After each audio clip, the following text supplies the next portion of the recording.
मैंने कहा कौन आने वाला है? तो बोले योगी आने वाला है।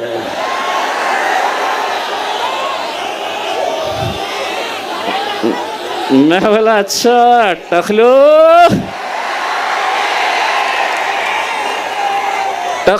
यहाँ पर भी।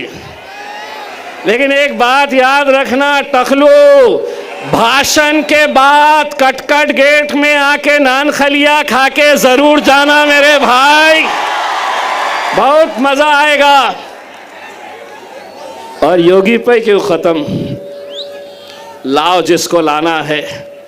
इतनी एक बात गारंटी के साथ कहता हूं, जहां तक नजर जा रही है, देवेंद्र फडणवीस, एकनाथ शिंदे, अजीत पवार, शरद पवार, उद्धव ठाकरे, नाना पटोले, पूरे के पूरे आ जाओ, इतने जमा करके दिखाओ।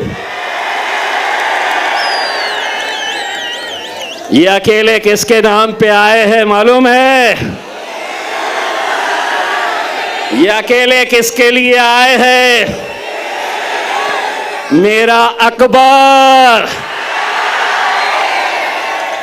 10 साल का इंतजार खत्म होने वाला है, पेटी बांध लो,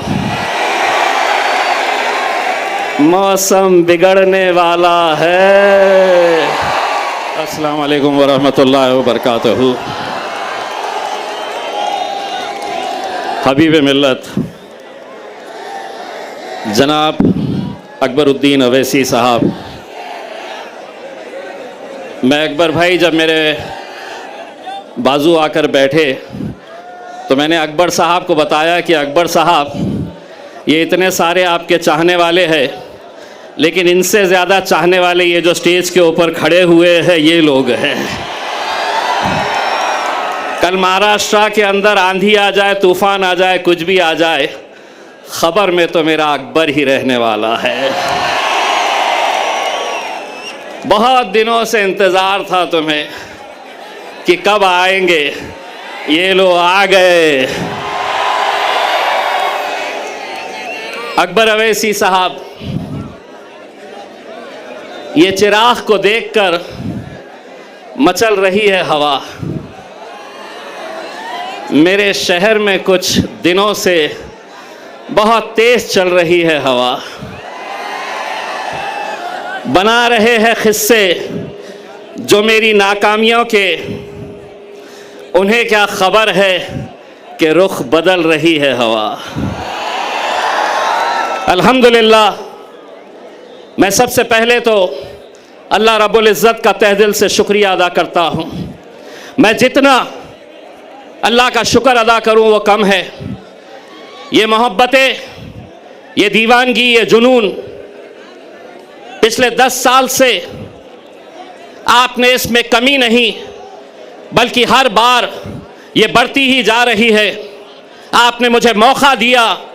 बैरिस्टर असदुद्दीन अवैसी साहब, अकबरुद्दीन अवैसी साहब ने मुझ पर एतमाद जताया।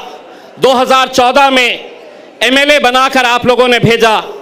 2019 के अंदर जब सारी दुनिया कहती थी कि MP बनना आसान नहीं है, लेकिन मेरे ये गयूर मुसलमानों ने, दलितों ने, पिछड़ों ने एक आवाज़ लगाई और अल्हम्दुलिल्लाह आपने पार्लियामेंट के अंदर मुझे भेजा। 2024 में जब हमें नाकामियों का सामना करना पड़ा तो यकीनन आप भी मायूस थे, मुझे भी अफसोस था, लेकिन उसके बावजूद भी मैं ये लेकर आगे बढ़ा कि आज जो भी होता है, अल्लाह जो भी करता है वो बेहतरी के लिए करता है। जो भी फैसला अल्लाह का होता है उसमें उसकी रजामंदी होती है। शायद हो सकता है कि अल्लाह ने वहाँ नाकामयाब किया था तो यहाँ कामयाब करने वाला है। अल्लाह ने यह सोचा होगा कि बैरिस्टर असदुद्दीन अवैसी साहब पार्लियामेंट में अकेले संभाल सकते हैं। असद साहब का वो बयान आज भी मेरे मोबाइल में है, जब असद साहब ने कहा था कि मुझे अफसोस है कि मेरा बाजू इम्तियाज जलील मेरे साथ में नहीं है। दोस्तों, मैं आज पूरे यकीन, पूरी जिम्मेदारी, एक सच्चाई के साथ मैं आपको ये बात बताना चाहता हूँ। लोकसभा का इलेक्शन हारने के बाद मैंने असद साहब से कहा था कि असद साहब, मैं 10 साल ये आवाम ने मुझे अपने दिल में बसा कर रखी है, अपने कंधे पर बिठाकर मुझे 10 साल रखी है, अब किसी और को मौका देंगे। लेकिन असद साहब ने मुझसे कहा था कि इम्तियाज़, आज महाराष्ट्र के अंदर जो हालात है, महाराष्ट्र के अंदर जो फिरका परस्ती है, कोई आवाज़ उठाने के लिए तैयार नहीं है।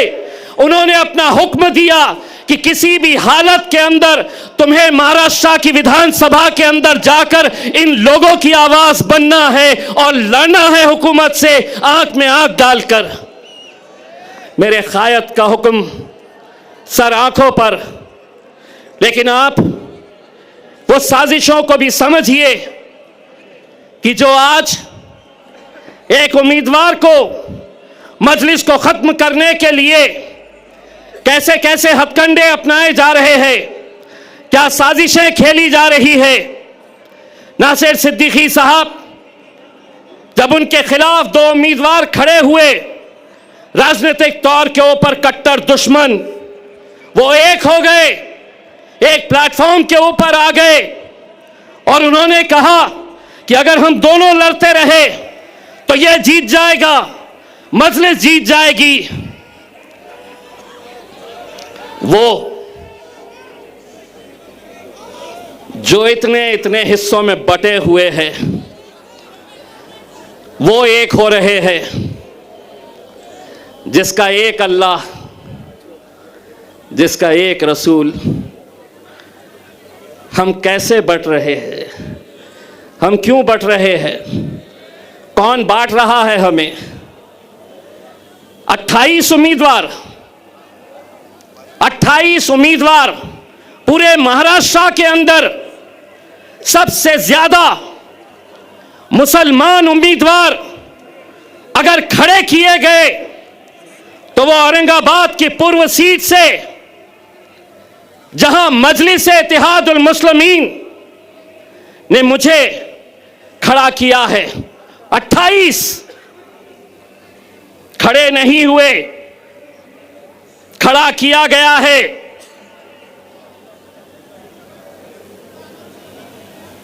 मिन्नतें की गई उन्हें समझाने की कि आज हालात क्या है।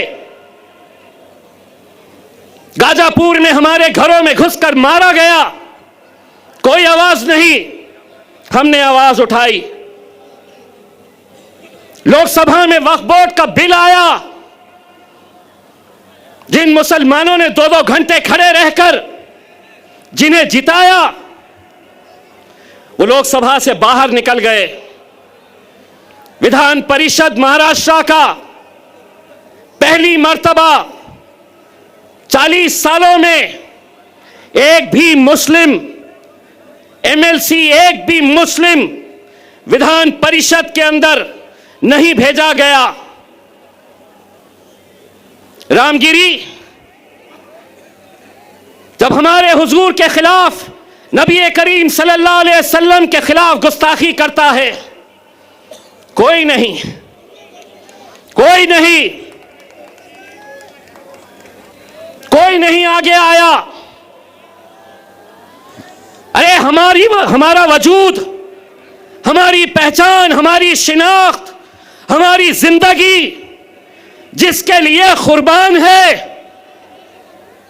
उसके खिलाफ गुस्ताखी हो रही है, तो भी हम अपनी नफरत की राजनीति में बटे हुए हैं। लोग समझते थे कि वो बोलेगा और हम सुन लेंगे, वो कोई और होंगे सुनने वाले। इम्तियाज जलील नहीं सुनेगा, तुम्हारे बाप से आंख में आंख डालकर टक्कर लेगा। एक आवाज हमने क्या लगाई, अल्हम्दुलिल्लाह पूरा हिंदुस्तान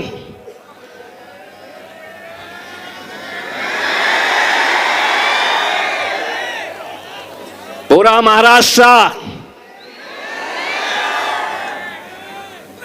बोले इतने कहां से आए, इतने एक पैगाम देने के लिए हम निकले थे और एक बार फिर से कह रहे हैं, एक बार फिर से कह रहे हैं, आप हमें गाली दो, हमारे खिलाफ बोलो, हम सुन लेंगे, लेकिन हुजूर के खिलाफ अगर कोई गुस्ताखी करेगा, ईंट का जवाब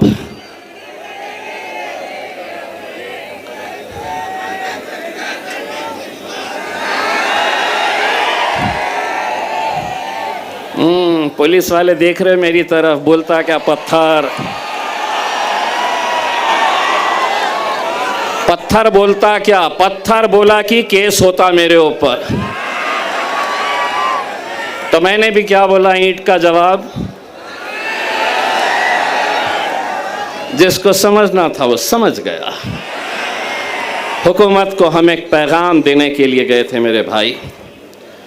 वो पैगाम था, बनकर तूफान, बगावत का सैलाब आएगा, अगर जुल्म हद से बढ़ेगा तो इनक़िलाब आएगा।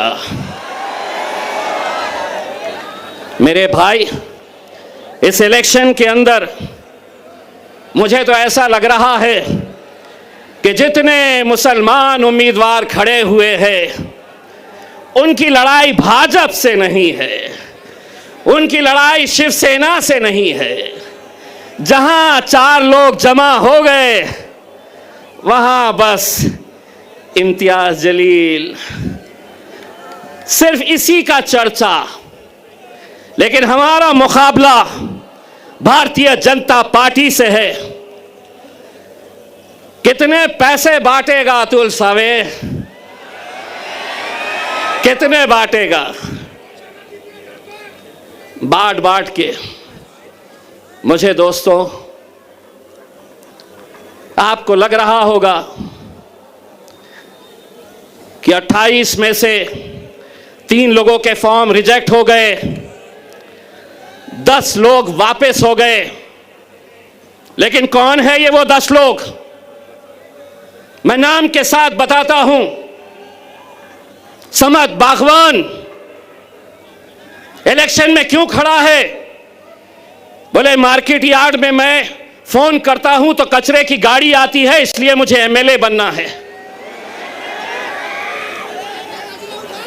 मैं ऐसे लोगों को आपके सामने लाना इसलिए चाहता हूं कि कल 3 बजे तक जब वापस लेने का फॉर्म वापस लेने का वक्त था, मेरे लोग जा जाकर गिड़गिड़ा रहे थे। जानते हैं उस शख्स ने क्या जवाब दिया? अगर 5 लाख रुपए देंगे तो बैठता हूं, नहीं तो जल्दी बोलो, भाजपा वाले मुझे फोन कर रहे हैं इससे ज्यादा देने के लिए। ये दौर में हम आ गए हैं कि जहां कौम के 10-15 लोग पूरे लाखों लोगों की दलाली करने के लिए निकले हुए हैं। हर इलेक्शन के अंदर इलेक्शन को धंधा बना दिया गया है। बार बार 18 उम्मीदवार। मैं तो सलाम करता हूं एसडीपीआई के मेरे भाई कलीम को, जिसने खुद से कहा कि मैं बैठूंगा आपके लिए, कौम के लिए। कहां है? हाथ बताइए। मैं सलाम करता हूं ऐसे नौजवानों का।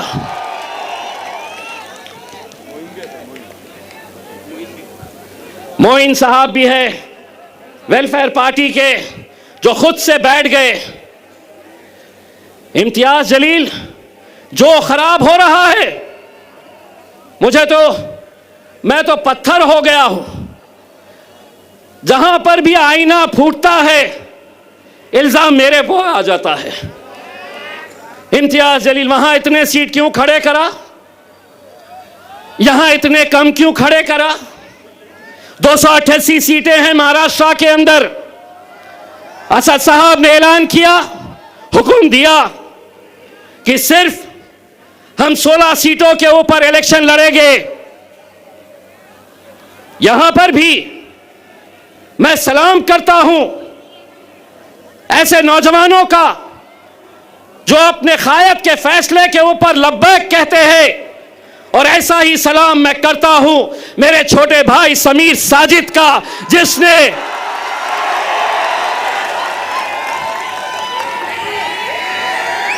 हाँ, समीर साजिद भी नाराज हुआ, उसे भी थोड़ा गुस्सा आया। जानते हैं, जिस दिन असद साहब का फैसला आया उसके दूसरे ही दिन शहर के जितने भी मजलिसी मुखालिफीन हैं उन्होंने समीर को फोन किया और कहा कि अब तू हमारे साथ आ जा, हम दिखाएंगे मजलिस को, हम बताएंगे असद साहब को, अकबर साहब को और इम्तियाज जलील को। लेकिन ये नौजवान लड़के ने कहा कि मैं पहले भी मजलिस में था, आज भी मजलिस में हूं और कल भी मजलिस में रहूंगा। समीर भाई, तुम्हारी कुर्बानी मजलिस भूलेगी नहीं। इलेक्शन जिस दिन खत्म होगा, इंशाअल्लाह दूसरे ही दिन तुम्हें महाराष्ट्र की एक बड़ी जिम्मेदारी दी जाएगी इंशाअल्लाह। मेरे भाइयों, कुछ उम्मीदवार आप देख रहे होंगे टिकट नहीं दिए,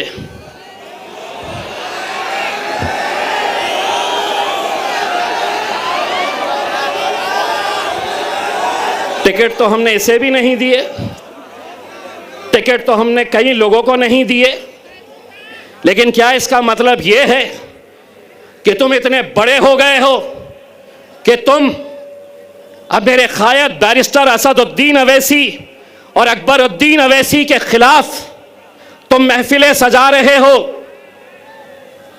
तुम्हारी जबान खुलने से पहले यह सोच लिया करो कि इतने साल तक तुम्हारा हमारा एक रिश्ता था, अचानक एक ही दिन के अंदर टिकट नहीं तो इम्तियाज जलील बदमाश, असदुद्दीन अवैसी इनके लिए काम करते हैं, उनके लिए काम करते हैं।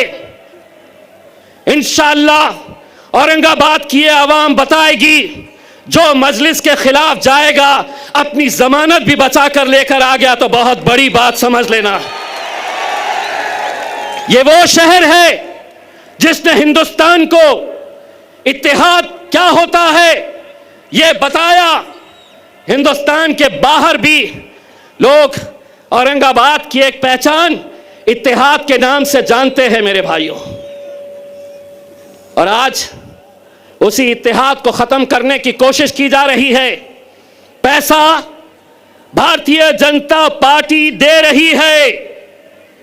पैसा नासिर के खिलाफ एकनाथ शिंदे की तरफ से आ रहा है कि इनको खरीदो, इनके वोटों को तकसीम करो, इनको बांटो। ये लोगों ने शायद मेरा डायलॉग सुना नहीं है। देवेंद्र फडणवीस, एकनाथ शिंदे, नरेंद्र मोदी बाजार में कुत्ते और बिल्लियों के बच्चे बिकते हैं, शेर के बच्चे बाजारों में बिकते नहीं हैं। ये बाजारों में खरीदे नहीं जा सकते हैं। इसमें आज मीडिया वाले ने आकर कहा, आपको पता है औरंगाबाद की ये सीट भारतीय जनता पार्टी के लिए बहुत मायने रखती है और आपको हराने के लिए बड़े बड़े नेता आने वाले हैं। मैंने कहा कौन आने वाला है? तो बोले योगी आने वाला है।